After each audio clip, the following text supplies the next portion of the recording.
যে অভ্যাসগুলো মানুষের কাছে আপনাকে প্রিয় করে তুলবে। আপনি কি অন্যের কথা মন দিয়ে শোনেন?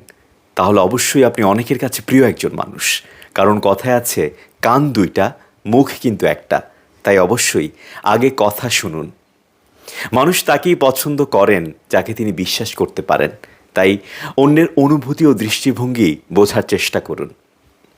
মার্কিন কবি রবার্ট ফ্রস্ট বলেছেন, তোমার প্রতিশ্রুতি মানুষের কাছে তোমার মুখের কথার মূল্য নির্ধারণ করবে।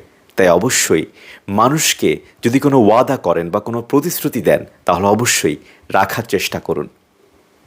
যখন কঠিন সময় ও চ্যালেঞ্জের মুখোমুখি হবেন, তখনও ইতিবাচক থাকার চেষ্টা করুন। সম্মান পেতে হলে অবশ্যই আগে সম্মান দিতে হয়। তাই নিম্ন পদস্থ হোক কিংবা উচ্চ পদস্থ, সবাইকে সম্মান দিতে হবে। পারস্পরিক সম্মান সম্পর্কের গভীরতা বাড়ায়।